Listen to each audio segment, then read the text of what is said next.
एक महिला दरोगा थी और एक लेडीज़ की शिकायत पर वह एक कपड़ों की दुकान पर जाती है। उस लेडीज़ ने कहा था कि मेरे साथ कपड़ों की दुकानदार ने, जो कपड़ों का दुकानदार है, उसने बदतमीजी की है।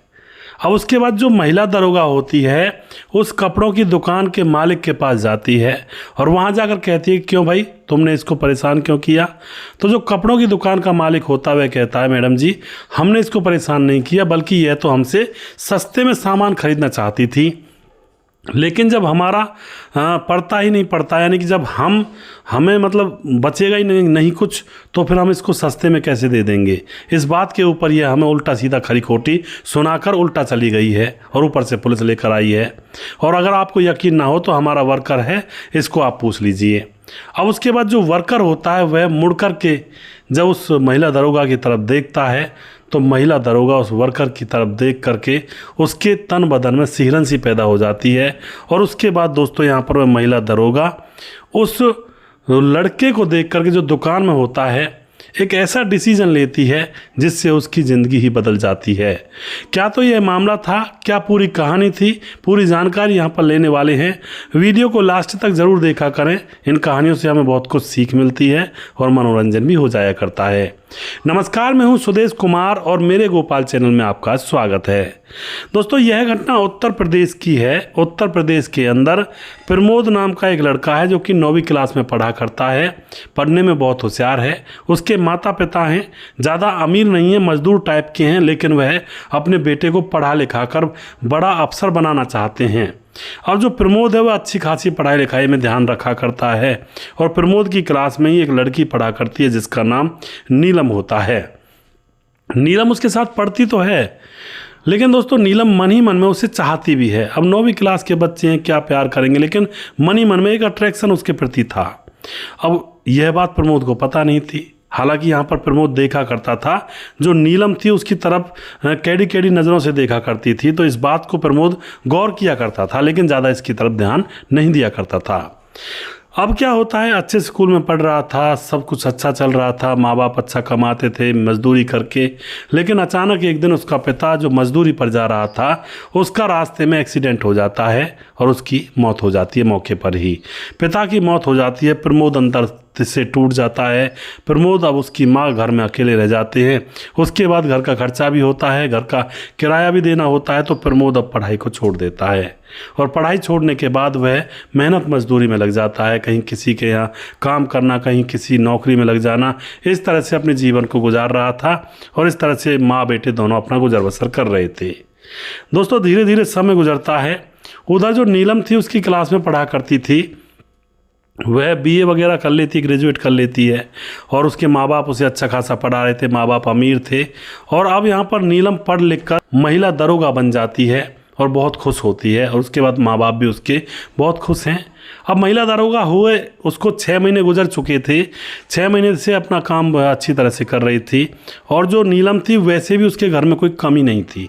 उसके जो पिता थे वो किसी फैक्ट्री के मालिक थे और ये जो दरोगा से कमाई होती थी ये तो उसका बस एक तरह से कहते हैं पॉकेट मनी समझती थी इसको, यह मतलब एक तरह से ज़्यादा कोई अहमियत नहीं देती थी। पैसे तो उसके अकाउंट में काफ़ी लाखों में पड़े हुए थे पहले ही, पर यहाँ पर वह अपना एक समाज के अंदर रुतबा चाहती थी, तो इस नौकरी में वह लग चुकी थी।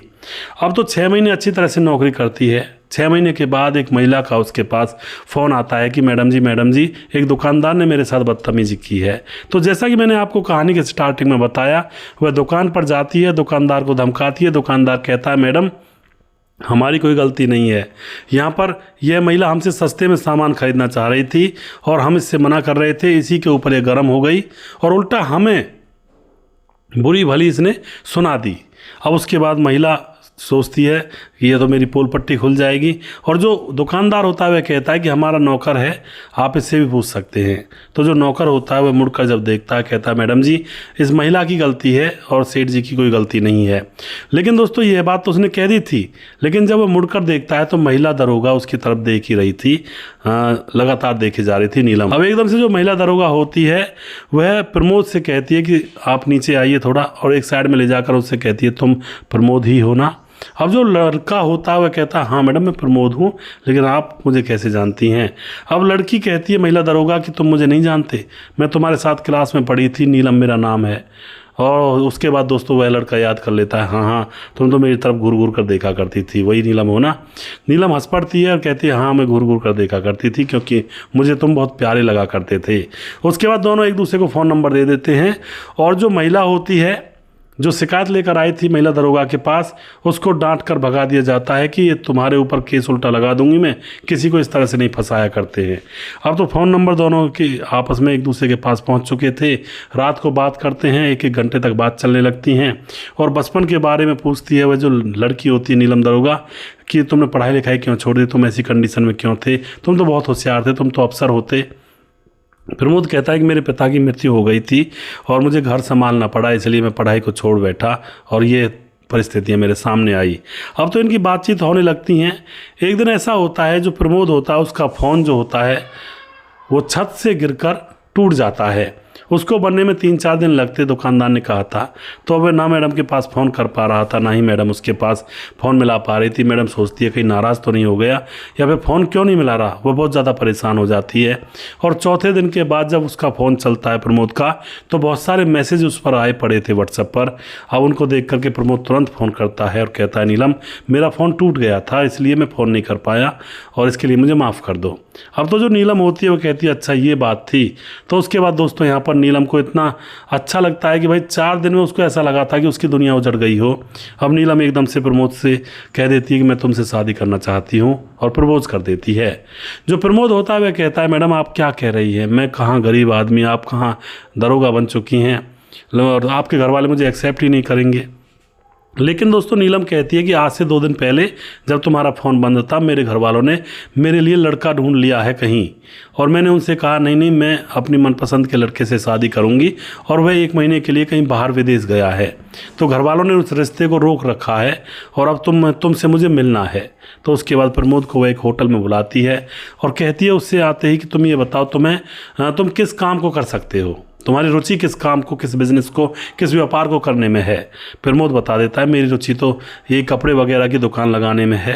तो जो महिला होती है नीलम वह कहती ठीक है पैसे मैं तुम्हें दूंगी और कपड़ों का एक बड़ा सा शोरूम किराए पर लो और उसको खोलो, उसमें कपड़े लत्ते रख लो, पैसे 2-4-7 लाख रुपए जो तुम्हें चाहिए वो मैं दूंगी, मेरे पास है। अब तो यहाँ पर लड़का कहता है आप ऐसा क्यों कर रही हैं। लड़की कहती है कि अगर तुम्हारा बड़ा व्यापार होगा तो मैं अपने पापा को बताऊंगी कि मेरा जो जिससे मैं प्यार करती हूँ, जिससे मैं शादी करना चाहती हूँ वह बड़ा आदमी है और तुम उस दुकान में 10-12 कम से कम नौकर रखना, और जिससे कि मेरे पिता को लगे कि भाई हाँ सच में ये दुकान बड़ी है। अब तो दोस्तों उसके बाद 1 महीने गुजरने के बाद जो प्रमोद होता अपने दुकान जमा देता है क्योंकि उसकी प्रेमिका नीलम ने बहुत सारे पैसे उसको दिए थे। बहुत बड़ा एक मॉल खोल देता है कपड़ों का और उसके अंदर दोस्तों अब वह 10 से लेकर 7-8-10 जो भी है नौकर रख लेता है और उसकी दुकान पर भीड़ भी लगने लगती है। और भीड़ जैसे लगने लगती है तो अब यहाँ पर जो लड़की होती है वो अपने पिता से कहती है बाबूजी आप बात कराइए, मैं आपको बता देती हूँ कहाँ पर है वो लड़का। तो वहाँ पर ले जाती है। वहाँ पर जैसे वो जाते हैं तो लड़का देखता है कि यह नीलम का पिता है, पाँव छूता है। नीलम का पिता देखता है कि भाई 10 तो इसके पास नौकर ही हैं और भीड़ भी बहुत काफ़ी लगी हुई है तो इसके पास पैसा काफ़ी होगा। उसके बाद लड़की का पिता मान जाता है और इन दोनों की धूमधाम से शादी हो जाती है। दोस्तों शादी तो हो गई थी और जो लड़का था उसका कारोबार सच में ही चल निकला था और वह अब नीलम से भी ज़्यादा पैसे कमाया करता था। कपड़ों की जो शोरूम खोला था उसने उसमें से, और इस तरह से दोनों पति पत्नी एक साथ रहते हैं और लड़का अपनी माँ को भी शहर ले आता है और वहीं पर सारे लोग मिलकर रहते हैं। तो इस तरह से दोस्तों अगर किसी को मिलना है ना तो मिलने के 100 बहाने होते हैं। मिलने के लिए अपने आपे में दम चाहिए तो कैसे भी किसी से मिला जा सकता है, कैसी भी परिस्थितियाँ क्रिएट की जा सकती हैं। तो इस घटना से आप क्या सीख ले सकते हैं, क्या यहाँ पर सबक मिलेगा, अपनी राय कमेंट बॉक्स में लिख सकते हैं। सच्चा प्यार तो सच्चा प्यार होता है, वरना दोस्तों आजकल औरतें अपने पति के द्वारा पढ़ाई जाती हैं और फिर पतियों को छोड़कर भाग जाती हैं। यह औरत तो अपने घर पर पढ़ी लिखी और फिर एक गरीब लड़के को एक्सेप्ट किया, तो औरत का बहुत ही ज़्यादा यहाँ पर एक तरह से कहते हैं इसका दिल बहुत बड़ा था। लेकिन आज के दौर में ऐसा जो कहानियाँ होती हैं बहुत कम मिलती हैं, कोई कोई कहानी ऐसी मिलती है। दोस्तों वीडियो के लास्ट में कुछ भाइयों के नाम ज़रूर लेना चाहता हूं जो भाई हमारे वीडियोस को देखते हैं। हमारे साथ हैं राजकिशोर चौरसिया महाबलेश्वर महाराष्ट्र से हैं। राधे श्याम शर्मा सिरसी जयपुर राजस्थान से हैं। सुशील चौधरी हैं। राम मोहम्मद यासीन लाहौर पाकिस्तान से हमारे वीडियोस को लगातार देखते हैं, भाई का बहुत बहुत धन्यवाद करता हूं। सुजीत कुमार हैं। प्रवीण बघेल शिवपुरी से हैं। उसके बाद राम गोसाई हैं और साहब विर्क हमारे भाई कमेंट करते हैं और राम साहब कमेंट करते हैं और मुकेश कुमार यूपी तरासी से। धीरज बर्नवाल हमारे भाई दोनों जगह पर वीडियोज़ को देखते हैं, बहुत बहुत धन्यवाद करते हैं भाई का। पंकज कुमार सुरेश भाई गुड मॉर्निंग, कैसे हो आप, क्या हाल चाल है, और उम्मीद करता हूँ अच्छे होंगे जी बिल्कुल। और समाधान पाटिल भाई साहब बहुत बारिश हो रही है जी बिल्कुल, बारिश तो कई जगहों पर अभी भी हो रही है समाधान भाई। और जैनुद्दीन अंसारी हमारे भाई लगातार कमेंट करते हैं। देवेंद्र सेन कमेंट करते हैं। बाबूलाल कमेंट करते हैं। और उसके बाद संजीव कुमार नेपाल से हैं। मिर्ज़ा बेग सुदेश कुमार साहब आपकी कहानी बहुत अच्छी होती है और बहुत कुछ सीखने को मिलता है। मुझे चंद्रपुर महाराष्ट्र से मैं बोल रहा हूँ, बहुत बहुत धन्यवाद जी। हरिराम पटेल जो कि कमेंट करते हैं, आप बहुत अच्छी कहानी सुनाते हैं, आपकी कहानी से हमें सीखने और आपको धन्यवाद करता हूं, आप ऐसी कहानी लाते रहिए। और उसके बाद अमित पटेल हमारे भाई कमेंट करते हैं। सूरज डीओ जो कि फिजी से रहने वाले हैं, आइसलैंड पड़ता है जो, और गॉड ब्लेस यू, बहुत धन्यवाद करते हैं सूरज भाई। बिमला ग्रीव्स जो कि कमेंट करती हैं, हमारी बहन लगातार कई सालों से देखती हैं लेकिन बीच में कई बार देखना बंद कर देती हैं, कमेंट्स आने बंद हो जाते हैं। और उसके बाद सुधीर सिंह कमेंट करते हैं। उसके बाद भवानी सिंह कमेंट करते हैं जो कि लोधी जटौली धौलपुर राजस्थान से हैं। और जिस भाई का नाम रह गया है उस भाई का नाम मैं अगली वीडियो में ज़रूर लूँगा दोस्तों। अगला वीडियो बहुत जल्दी फिर से लेकर आऊँगा, तब तक आप खुश रहें, सावधान रहें। जय हिंद, जय भारत।